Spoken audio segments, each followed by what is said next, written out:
So let's show and show and great. So we are live. Hello, everyone. Thank you for writing out our little test of the countdown widget.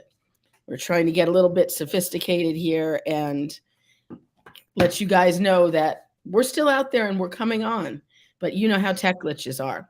So welcome to the next Facebook Live in support of the Healthy Dog Expo. My guest today is the amazing Dr. Heather O'Leary, who is actually one of my colleagues from the Capital District. So we can actually see each other in real life instead of just on the screen. Welcome, Heather.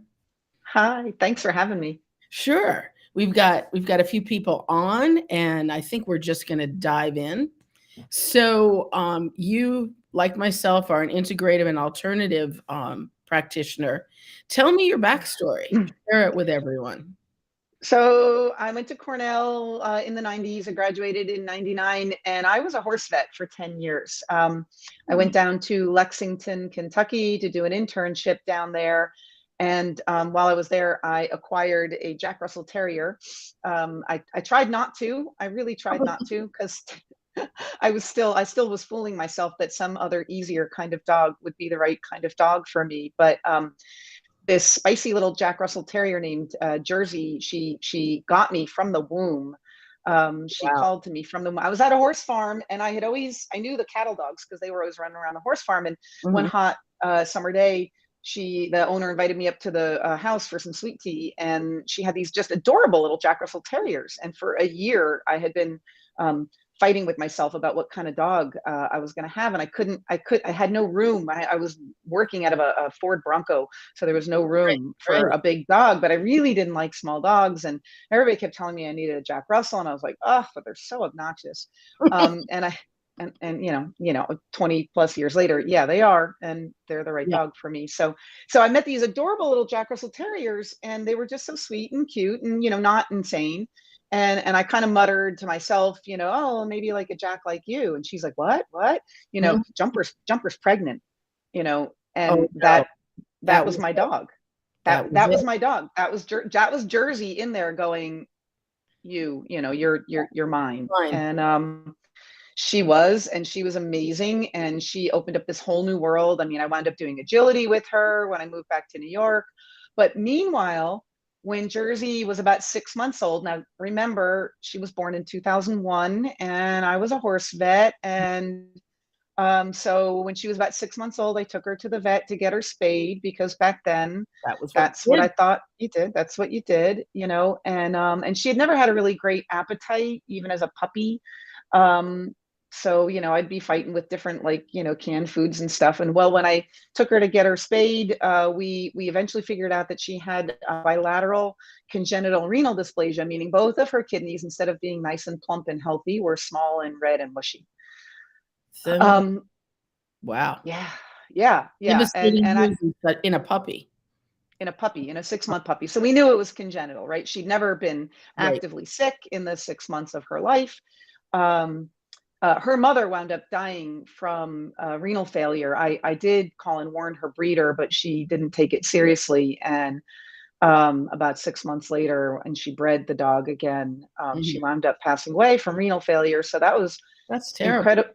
Yeah, it was. It was incredibly sad. And when I got the diagnosis, I went home and cried, because this dog already owned me thoroughly. I mean, a Mm. dog who summons you from the womb. You can imagine she was pretty powerful, and an angel veterinarian. And I have never been able to get in touch with her again, but there was an angel veterinarian who was the farm vet at Lane's End Farm back then in the early 2000s, and she was studying with Richard Pitcairn, Oh, wow. and who I had never heard of, Mhm. right?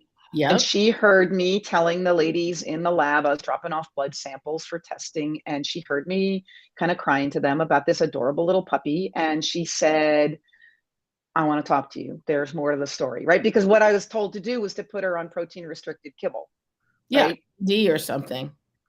And and that's what we had back then. That was the Mhm. conventional thinking back then, and in some circles is still the conventional thinking. And she started leaving me books at the lab for me to read, and it was like Dr. Pitcairn's book, and it was Ian Billinghurst, Give Your Dog a Bone. And I had Mhm. never, like, mind blown, right? Like, Yeah, you if never we cook, considered. I'd never considered. I really hadn't thought it through that we feed dogs dog food, right? Like that's what we were taught back in the 90s. And but like when the vet had said to me, feed her protein restricted kibble, my brain nodded and said, "Yep, that's what I And this is learned a in growing school." puppy still. She's a baby, Well, yeah, and actually 9 what he months said, old. she's too young for protein restricted kibble, but he Right. said, put her on adult kibble now, and when she's a year, put her on protein restricted kibble. And my brain nodded and said, "Yeah, that's what I was taught. That's what Mhm. we do." But my stomach was like Oh, in yeah. knots. My stomach, my gut, which is where apparently my intelligence lies, my stomach just was like, ah, no. And then I met this angel and I started reading these books, and my brain was going, but my stomach Mm, went, yeah, that's mhm. it. That's the right thing to do. So I was terrified. I And bet, now remember, this was 22 years ago. I was terrified, but I started feeding. I bought his book, Pitcairn's book, and I started preparing those recipes, and they were not protein restricted recipes. Um, his recipes did recommend feeding the meat raw.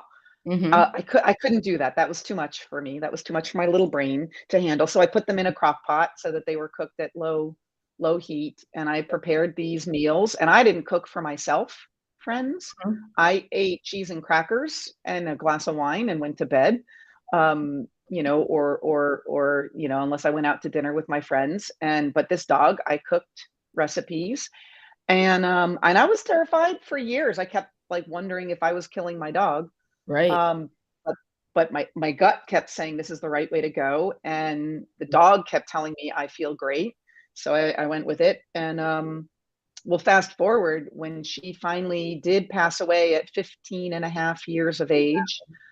Wow. Her kidneys never failed, not once, and I checked blood test and urine test, Regularly. at least 2 or 3 times a year. Yeah. Her kidney, by the last year of her life, her SDMA started to creep up into the teens, Mhm. which that's supposed to be a very, very early marker of Yeah. renal disease, But at age the 15, you at know, age 15. and, you're Yeah. bringing forward a really important point of just because we take an alternative approach to treatment, we still utilize what some would consider conventional monitoring as well. And it's that powerful integration that makes our medicine, I think, get better results than just strictly one side or the other. Yeah. Yeah, exactly. So my practice right now, so that kind of led me down that whole line. And then Right. eventually I learned acupuncture, and then eventually I learned chiropractic. And then when I learned chiropractic, all my agility friends were like, work on my dog. And I went Yeah. like, I'm a horse vet. No. And they're like, but Such you a had to learn chiropractic on everybody, right? And Yeah, yeah. natural And progression from horses to dog agility. It's all the same. so my agility friends, I thank them. I don't know if I've thanked them recently. So thank you, my agility friends, because you forced me into an area of practice that I didn't think I wanted. And I started adjusting dogs, and I quite liked it. And pretty soon it became clear that I had a real affinity for these kinds of modalities. And so I left the general equine practice I was in and started Tessalou Veterinary Services. That was in Mhm, October 2009. mhm. Yeah, October 2009. So in the beginning, it was really just acupuncture and chiropractic. And acupuncture can help Oh my god, any condition, yes. right? I never do it as a standalone, right? I mean, I might do it as a wellness standalone, but even not, right? I'm not doing that as a wellness standalone because, of course, diet and lifestyle is number one. Yep. you know um so it's still always a part. It's an integration of Yeah. everything. So yeah, that's kind of the nut. Tessa was a horse who changed my life. She was between Jersey and Tessa. I was pretty much um shoehorned into this. I was told in no uncertain terms, this is what I'm supposed to do. The This is your future. and that Yeah, this is So what you're meant to do. so are you strictly mobile, or do you have hours at a practice or training center? I actually have a small office. I live in Olive Bridge, New York. Most people have never heard of it. It's at the foot of the Catskill Mountains in Ulster County, and I have a little office up the road. So Mm-hmm. that's where I see my small animals, mostly dogs. Some brave souls bring me cats. I don't see a lot of cats. I think people don't always think about it, for Yeah. cats. Yeah. And cats are so good at hiding True. that they're sick until they're ready So to it's die, crisis. sadly. Yeah. Yeah. So I see a lot of dogs there. That's mostly where I see my dog patients, and then I still travel for horses. I still travel for horses, and I just try to find whatever combination of therapies is most appropriate for the individual in front of me, right? Yeah. And that the individual and the family in front of me, right? We Right. talked about that Right. a little. Yeah, because we do, and I think this is a big secret of veterinary medicine. We treat the people too. And they don't tell you in vet school, they don't teach you how to do it. You just figure it out. But a lot of it is supporting the owners and helping them do what they have to do. So, you've gone from conventional to and horses to acupuncture, chiro. And now you're like every week adding on another new therapy that I've never heard of. So Yeah, yeah, so maybe not every week, but yeah. this is just how it seems when I see stuff. But tell me what the latest, newest, coolest thing is. Well, probably the latest, newest, coolest for me are these patches, and for me, latest, newest, coolest is I've been using them for. Well, I learned about them almost 3 years ago, Mhm. and it took me about 6 or 7 months of digging around, nosing around to see what I thought of them before I tried them. Every modality that I offer, with almost no exceptions, I've tried on myself first. Okay. And this is Except for diet. Diet, I tried on the dogs first. I still ate like crap, Mhm. and my dogs still eat way better than I do. That's With the probably dogs, pretty it's universal. yeah, yeah, yeah, yeah. So Um, other than diet, I tried. So I had acupuncture, and it changed my life. So I had to learn acupuncture so I could help my patients, right? mhm. So these patches, and so when I finally decided I thought they were worthwhile, I tried them on myself, and I had some pleasant experiences. I have a lot of health issues to take care of, not least of which is it can be hard to sleep. Mhm. I've got aching pains, and after a few days of using one of the patches, I found that I was sleeping better and waking up a little more revitalized. And so So that's the life wave, right? that's LifeWave, yeah. And it's And how funny. does it work? Yeah, I know it's in the simplified explanation. it really is simple. It's just that the fact that it actually works is complex. So all of us, you, Dr. Koger, me, our dogs, our horses, even like lizards and snakes and mice and everybody, are always emitting infrared light. Okay. We cannot see infrared light. So we experience it more as heat. Heat and light are often related. So we experience infrared as heat and body heat, but it's actually a light frequency that is outside of what humans can see. And I think it's outside of what dogs can see, but we've never Mhm. asked them. Um, so we're emitting this light all the time. So these patches here's one stuck to my little case. These patches, they're these little round stickers, and sometimes I'll just call them stickers. And here in the white part, there's a liquid crystal that has been formulated by this brilliant man who, I don't know if he has a deal with the angels or what, but he comes up with these things. So he puts a crystal in there, and when it's exposed to infrared light from our body, it's activated and it reflects back a specific frequency of that light. Hmm. Now, you were just telling me the exciting news. Is it okay if I break the Sure. exciting news that you were Sure. telling me Big about? news, yeah. That one of your sponsors for this year's Healthy Dog Expo is Multi-Radiance Laser. I love Multi-Radiance Laser. I have one, the ActiVet Pro. I use it all the time in my practice, and I have a My Pet Laser, MPL laser, that I rent out to people so that they can use it at home because it's very safe and easy to use at home. And you're going to be raffling off an MPL laser, which is super exciting. Yeah. You definitely want one. You want one. That's a huge Yeah. thing. It's a $4,000 value. Yeah. Yep. Yep. Yep. Yep. Worth every penny at $4,000. So, Mhm. so we know that light therapy is therapeutic. That's not news anymore, right? That's a fact. Right. It's not news. It's not a news flash. So all this is doing is harnessing the light energy that we are making on our own and reflecting back a specific frequency. When we take those multi-radiance lasers, we're setting the frequency. You won't have to if you get the MPL, folks. It'll be done for totally you. protocol are in there.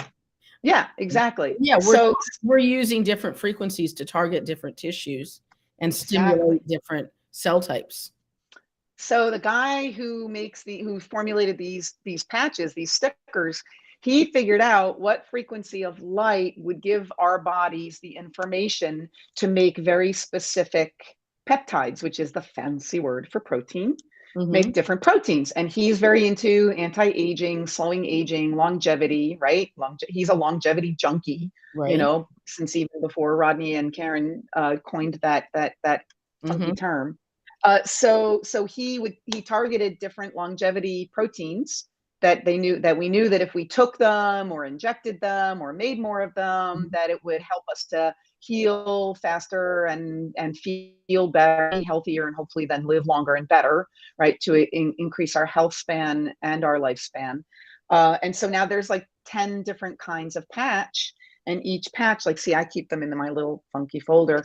There's like 10 different kinds of patch, and each one reflects a different frequency and tells our body to make a different longevity protein. And then if we're really, really smart and interested, we can actually take one of these patches and we can put it anywhere on the body, but we can put it, say, on an acupuncture point, like yin tong. Oh, once right? again, And now, integrating therapies. right? And now we're combining therapies. Now we're getting the light therapy, right? Where we are the battery, we are the engine. Right. We don't need to go plug it in and recharge it like the MPL laser. We just have to charge ourselves, right? Yeah. And then if we put it on an acupuncture point, now we're stimulating that acupuncture point. Yeah. It's That's sensational.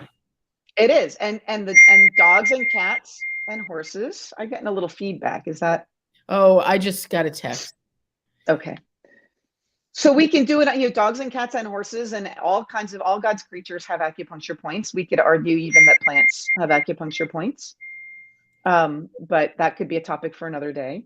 And we can put these patches on or near acupuncture points, and we can have all these amazing benefits. Yeah. We can tell our dogs to make more stem cells.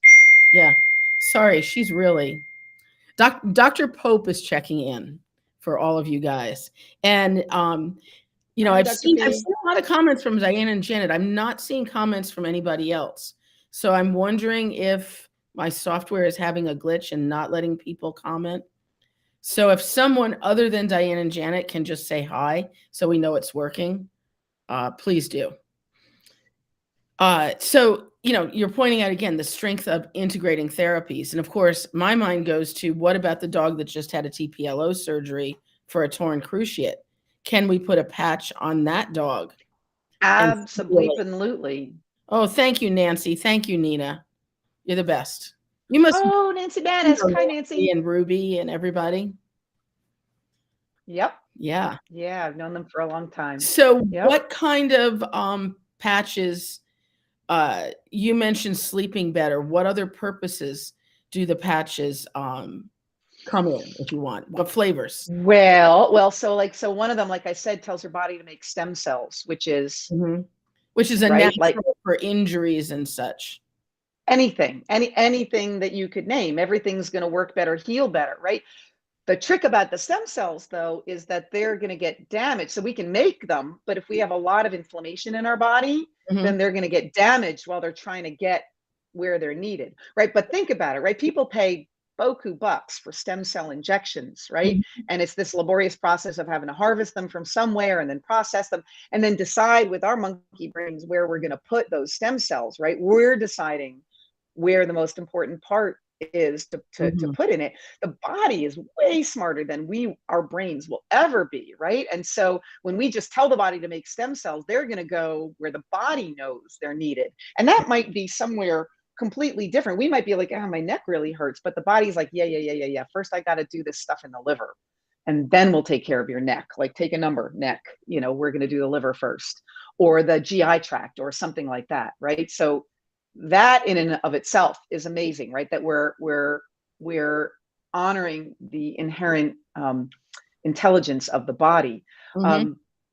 But those stem cells are going to have a hard time getting to their targets if there's a lot of inflammation, because that damages them. So like, it's like they're getting like pummeled on their way to the job site. So then there's a couple of different patches, but one in particular, the patch that's called Aeon, that lowers inflammation. The Aeon patch is kind of like if you were drinking like a gallon of royal jelly every day. That's what Oh, the wow. Aeon patch is like. Oh, Yeah, oh, yeah. really, really potent. The Aeon patch is what made me fall in love with the patches, because my own dog, so terriers, right? Yeah. Yeah. What happens to a terrier when things aren't right? Yeah, they're Right? grumpy. Yeah. They don't suffer in silence. No, Mm. they if the terrier ain't happy, nobody's happy. So I still have this wonderful terrier. He's now 15. And several years ago, he started to just very gradually show these aggression issues. Mhm. I, over the years, investigated every aspect that I possibly could. Spoiler, there was a lot going on, but a big part of the puzzle was his thyroid. Mhm. So we can talk more about that, but nothing was working. His thyroid was not showing up as the issue. I mean, I had everything from boarded orthopedists and behaviorists to shaman checking the spinning of his hemispheres over the years. It's my dog. Like, he's my dog. Like, Seriously. something's wrong, Yeah. and nothing was working. Nothing was making a difference. It was continuing to get worse. And so one of these patches, this one that lowers inflammation, people were calling it the happy patch, and they were saying when they put it on their phobic dogs that a lot of times they were a lot calmer Mm. for the storm. And I thought, well, okay, this dog needs to be Let's try happy. it. Let's try it. And I could hardly touch him. So I stuck a patch on a collar and handed the collar to my husband and said, here, can you get this on him? And I Mhm. mean, he was like the Tasmanian devil, and he's the most delightful dog. He's just, anyway, 24 hours later, he was bringing me squeak toys to play Oh with. my gosh. That's incredible. 24 hours of this patch just stuck to his collar, any old place that it landed on the collar. Wow. He was bringing me squeak toys. That's incredible. Yeah, that was when I was like, my results were kind of like, oh yeah, I'm sleeping a little better, I'm waking up a little better. I think there's something to investigate. But when the patch did that for my dog, Yeah, I was all in.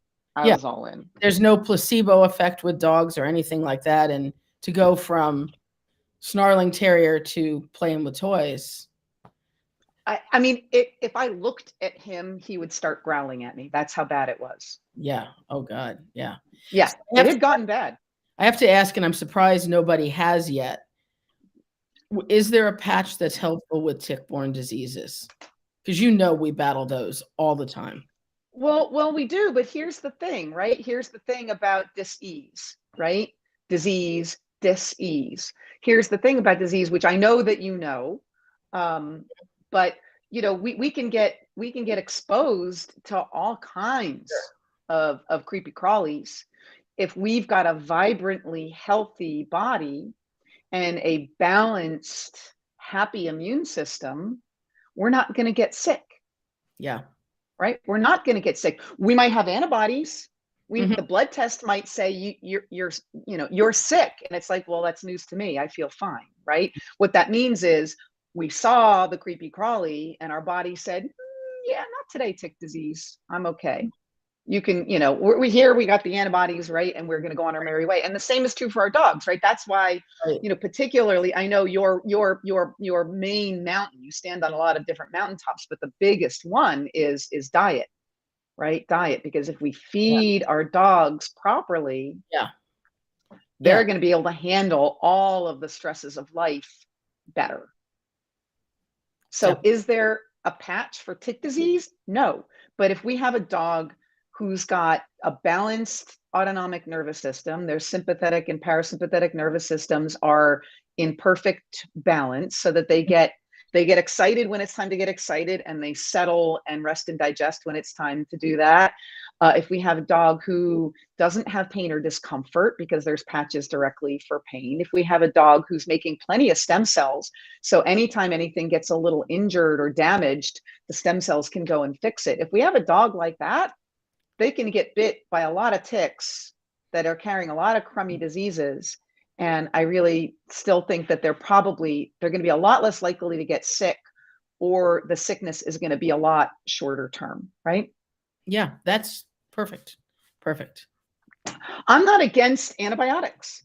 If I have I'm a not dog either. who is, right, if they're acutely Yeah. febrile, right, if they have an elevated temperature and they're feeling punky, and it's like yesterday they were fine and today they're feeling punky, and we check their temperature and it's high, and then we maybe get some blood testing and we see that they've got antibodies, and we give them I'm going to give that dog doxycycline every time. My Oh, dogs, I've sounds done it. good. Yeah. I'm giving them doxycycline.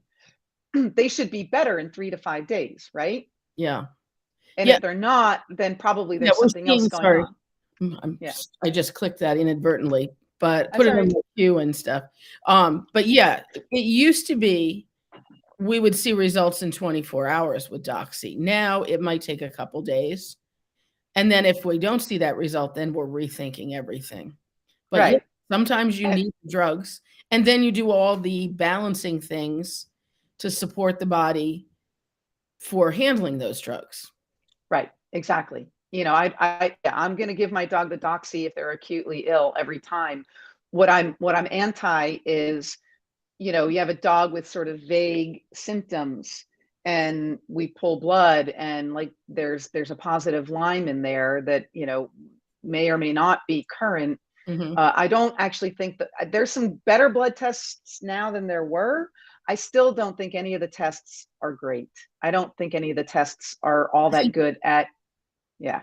we know so much about these diseases, but in contrast, it really isn't much at all. It really isn't. Testing for them is really pretty insufficient. So what I'm against is we have this kind of, these like lingering vague symptoms, and then, well, let's check them for Lyme, and then, well, as Lyme is positive, let's put them on antibiotics. No, no. If Lyme is at the root of these vague sort of ongoing, chronic weeks long, months long symptoms, then doxy is not the way to go. Then that's when we do herbs and functional Mhm. medicine, right? That's when we do Yeah, herbs and functional medicine. Doxy is great when it's a new infection and you can knock it out right away. yeah. But the chronicity, the chronic problems, no, you need more. So, just to be sure we answer this question, because I'm sure other people have it too. How long do the patches last?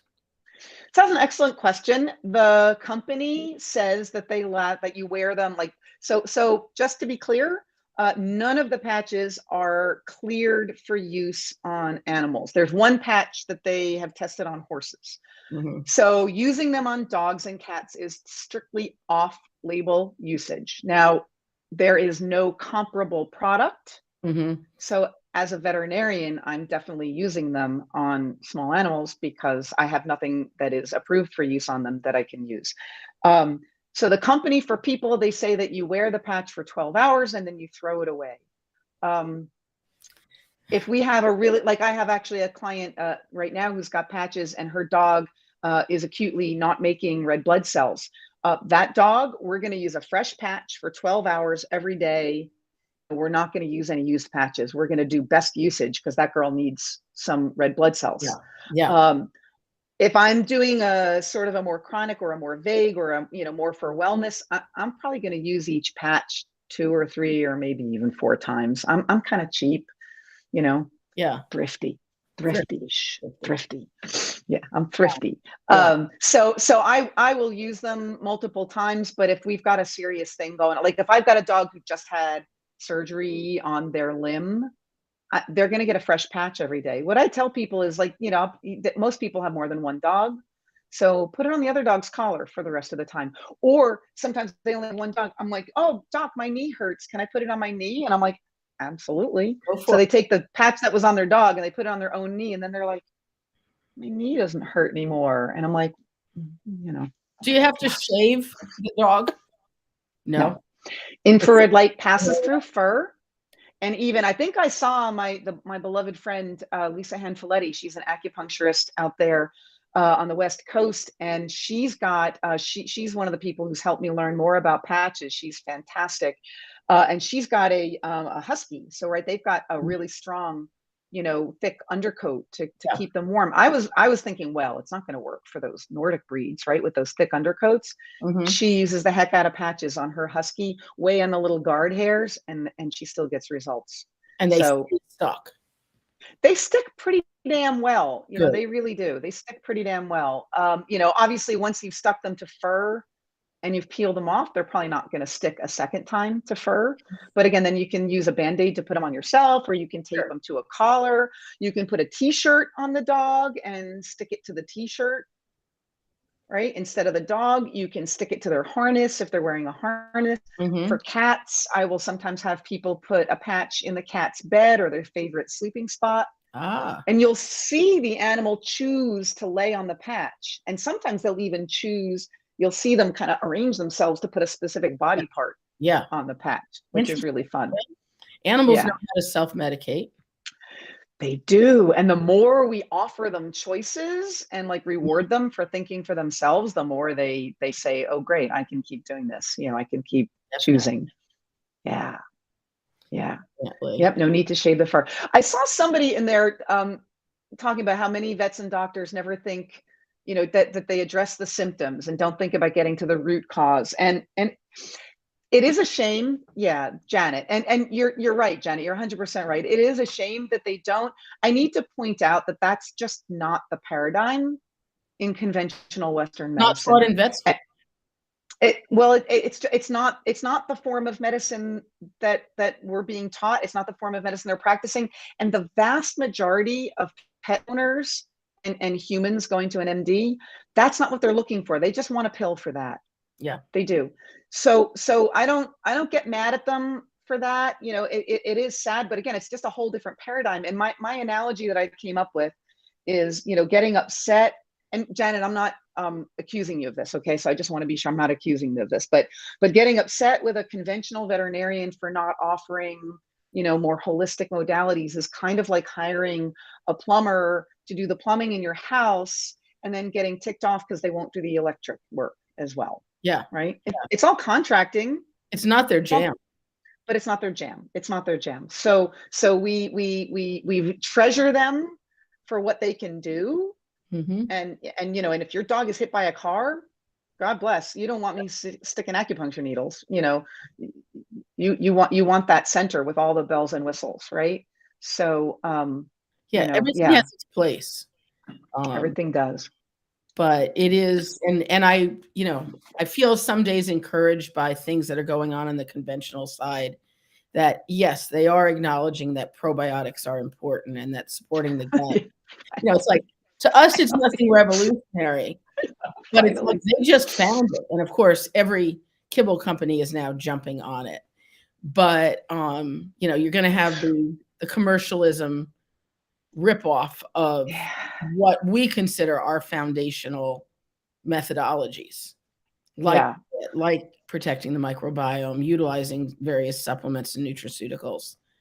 But it's in the big picture, it's all progress. So try to. It is. And conventional medicine is very married to the double-blind placebo-controlled study. Oh God. Evidence. And first of all, those kind of studies are expensive, right?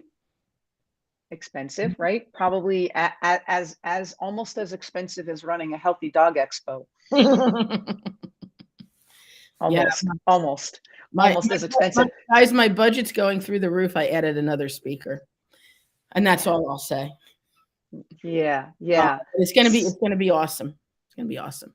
Yeah, Laura, you are Dr. Koger. You are one of the most generous hardworking people I've had the pleasure of meeting in this profession. So Well, I want to thank you for doing this expo. I mean, you've been doing this for years, and it's really exploding now. And and the this thing is I your love love is child. that there are spin-offs.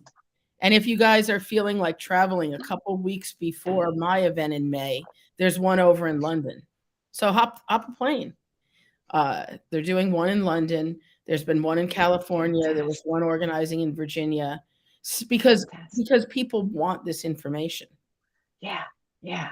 They really And what I love about what you do, Dr. Koger, is that you really you keep it real, you keep it, calm, right? You keep it kind and inclusive, right? We're not fighting with each other. no. The vets who recommend kibble, that's what they feed their own dogs, Yeah, right? they think it's just what they believe. That's all.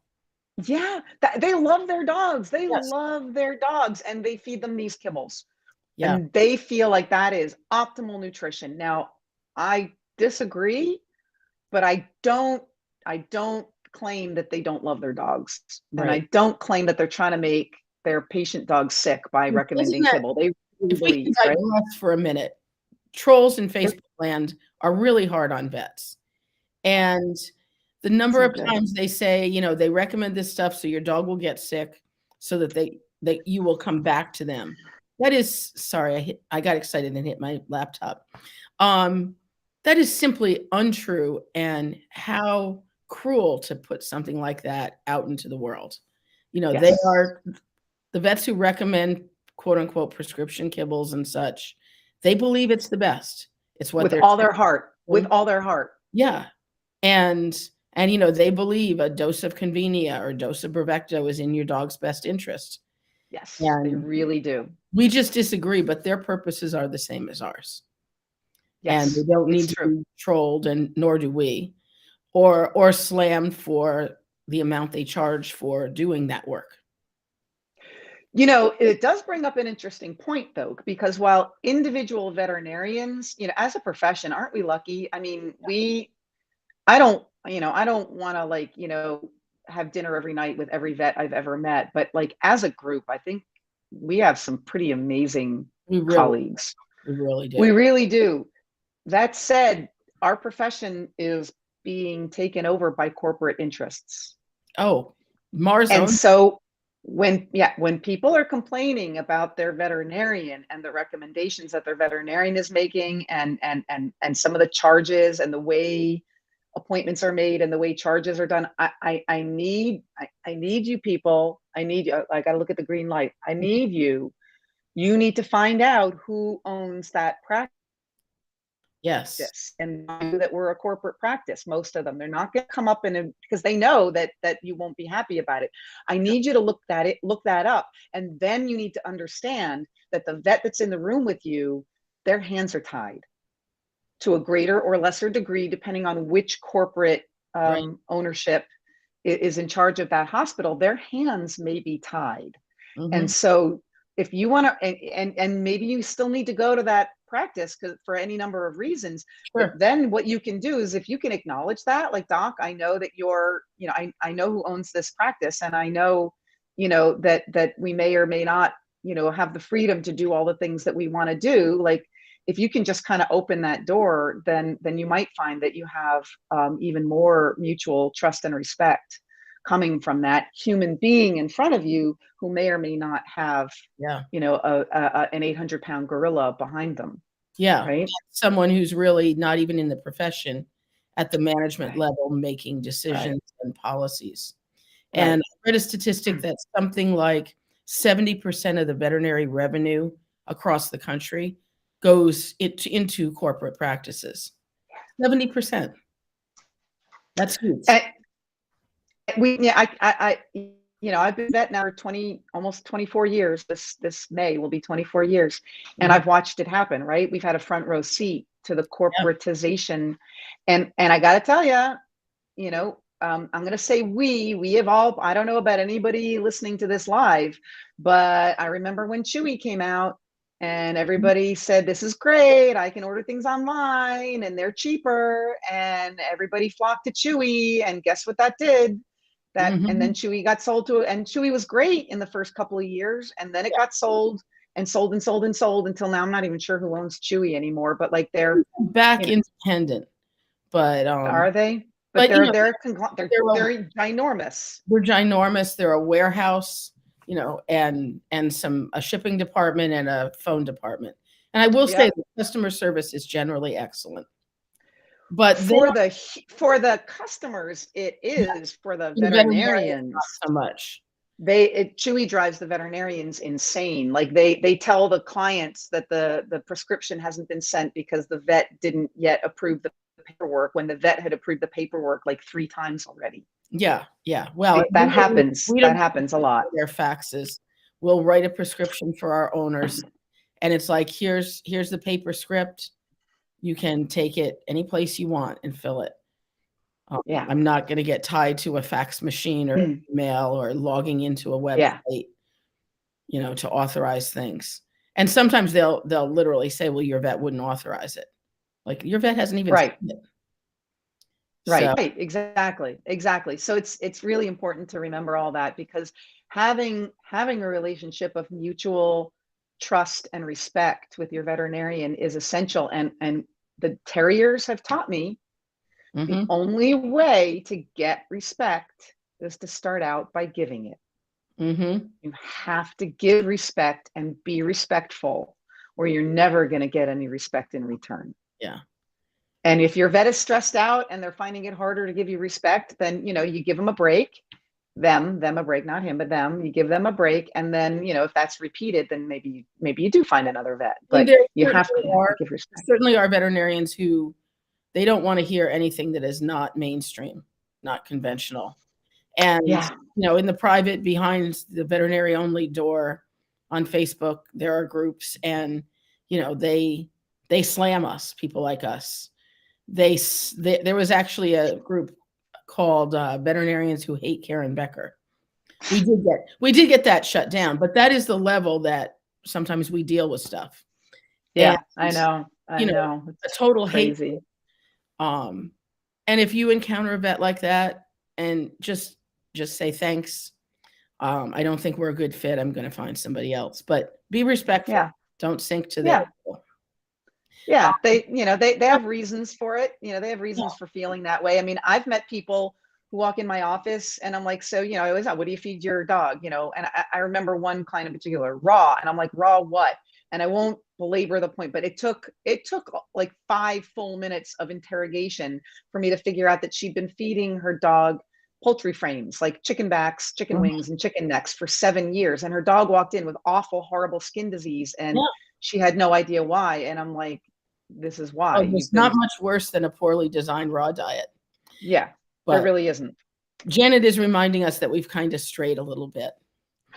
Thanks, Janet. You're the best.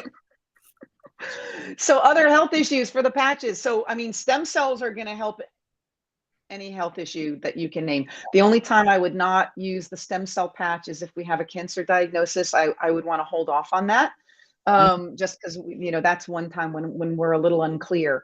Any inflammatory issue, any sort of pain or discomfort issue, any mobility issue, there are patches that work in pairs that are called energy enhancers, and I can put those on, like, let's say a senior pet with a mhm. weak back end, and I can put a pair of energy enhancers, white on right, tan on left, and that will often, between pain relief and just getting the chi moving, that can often help them to be stronger.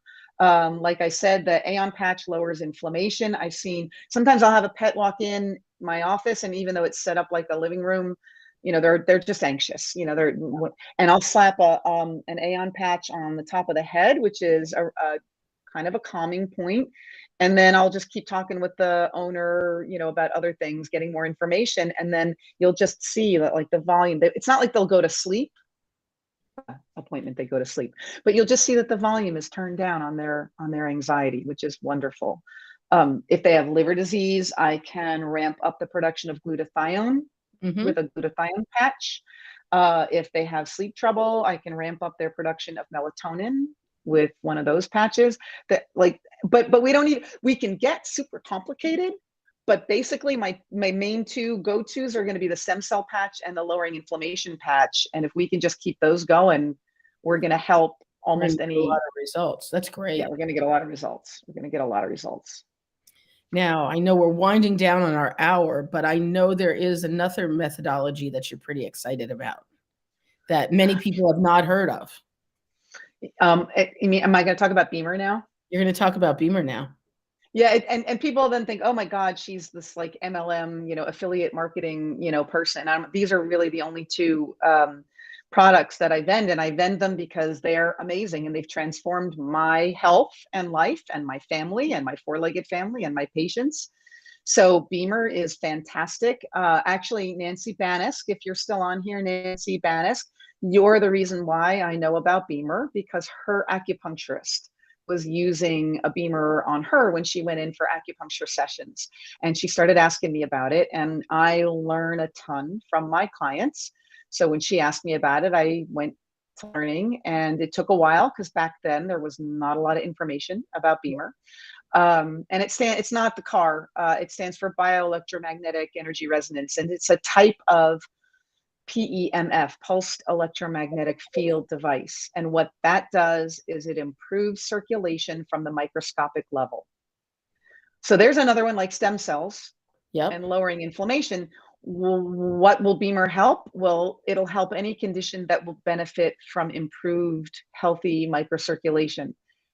And that so far is pretty much any condition or diagnosis that I have encountered. I have not yet, not even the big C is a scary one for me. If I'm Beamering my patient, I'm going to keep Beamering them, because healthy microvascular circulation is at the very root of all true health. So no to patches in the cancer patient, but yes to Beamer. Well, yes to patches, but not the stem cell patch. Okay, got it. And that's not a blanket, but that's going to be my blanket, because it's going to depend on some details. But I'll use the heck out of the other patches. Okay, on a cancer patient. I just don't necessarily want to stimulate stem cells. So that particular, which is only one of the 10 patches that does that. That's right. I'm going to use glutathione. I'm going to increase antioxidant production. I'm going to lower inflammation with cancer patients. I'm going to use the heck out of patches on cancer patients. I'm just going to be cautious about stem cells. Okay, that makes sense. And Janet wants to know where we can learn more about Beamer. Is that on your new website, or? It will be on, yeah. So finally, after 14 years in practice, I'm finally going to have a website, and it's going to launch on Valentine's Day. I'm going to have a launch, and I think I'm going to try to do a Facebook Live, because I want to be Dr. Koger. I'm a Dr. Koger wannabe, aren't we all? And so I'm going to launch it, and that's o'learyvet.com is my website, o'learyvet.com. So if you go to it right now, it says it doesn't exist, and that's okay. Correct. It will exist. It will exist. And then I don't know if can I type in the chat? Try it.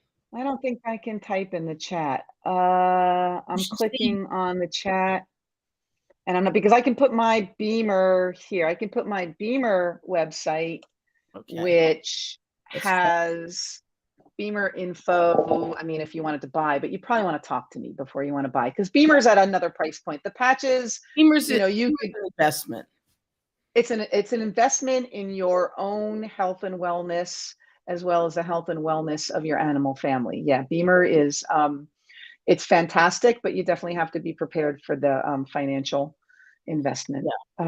Because as a blanket, there's a blanket, right? And there are various applicators. Different applicators. What I was looking for. So it's got to fit the condition that you're predominantly treating and such. Right. Jake, and so, interesting question. Do I need to see the patient? I will do consults for patching. Of course, they're going to be more general, right? I can do a consult on patching for animals that I have not met. I'm not going to be making specific recommendations. I'm not going to be telling you, what herbs to use, what other supplements, but I can make you some very good general patching. And I'm saying that general because, of course, with my license, if I haven't met the animal, I can't make a prescription, Right. right? But But you I can have make a lot of general. education. I have a lot of education, and I can say, well, for my patients who have an ACL injury, this is how I patch them. Mhm. For my patients who have intervertebral disc disease, this is how I patch them. For my patients who have elevated liver enzymes, this is how I patch them, And, right? in contrast, human medicine has embraced telemedicine like you wouldn't believe, and they are actually prescribing. Now you can go on Amazon and fill out a form and message a doctor, and they will come back with a prescription for you. And it's like, and we get static for practicing telemedicine. But really, yes. I mean, we get held to a different standard. Part Yeah. of me is happy about that because how the hell can you make a prescription without seeing the patient? I mean, no offense on anybody listening to this live, Yeah. but there are things that Dr. Kojer and I see and feel that you might miss. Mhm. That with our years of experience, we're just, we might ask you a million questions, but if we Mhm. haven't asked it exactly correctly, you might give us what ends up being misleading information, not because you're trying to, but just because, when I see a patient, I usually have a pretty good idea what's going on before anybody even opens their mouth, right? At this point. Without a doubt. And seeing them on Zoom is just not the same. It's just not. And I mean, I agree, like, okay, therapists and counselors, your mode of treatment involves a lot of talking, and maybe it's not as bad to do through a screen as if you can't do in person. But, they're diagnosing all sorts of stuff. Just look it up on Amazon. I was floored when I got the notice. And of course, now that Amazon has a pharmacy, they will happily send you your meds. Well, and that's the thing, isn't it? Right. And this is all very convenient, being able to meet this way, even us right now. It's great. I mean, I'm glad, there's an extent to which it's helping the environment because we're not driving around as much, right? And creating more emissions. But dadgum, do we want to get to where we never are in the room with each other anymore? I mean, is that the goal? Yeah, it's crazy. It's crazy. I really, I don't like, and believe me, I get, when there's a lot of people around, I can get kind of, overwhelmed, but I don't really want to get to the point where we never actually, can shake a hand or give a hug or, even just, see each other in the flesh in actual 3 dimensions, I mean, that shouldn't be the goal, I don't think. I'm doing this for the expo. The expo will remain a live event because being together is so important. Yeah, it is. There's that je ne sais quoi, there's that I know not what, right? That we just whether we talk about feeling each other's energy, whether it's the Heart Math Institute people, they know about how the electromagnetic field of our heart, and we can sort of sync up with each other. And, yeah, there's such a power to being in the same room together. It's not something I want to lose. So, No. yeah. And we won't, because we will be together in May. So yeah, that'll be great. We will. That'll be really great. Yeah. So I know we've run out our hour, and people have been great hanging out here and commenting. One more time, Janet, if you can at least put Dr. O'Leary's Facebook link in the chat. You can always find you on Facebook, get a message to you. Get to the Beamer site will be there. The new O'Leary site will be there in just a couple weeks. Yeah, O'LearyVet.com. Yeah, I'm so excited. You'll have your own little place on that interwebs horizon of the crazy World Wide Web. And of course, you'll be at the expo with patches, maybe with some Beamer info, whatever people need. So thank you for staying on and answering questions, and we will see you soon. Thank you, Dr. Koger, for all you do. Thanks for having me on. I really appreciate you very, very much. Thank you. You are very welcome. And guys, take care. I will see you next week. Bye for now.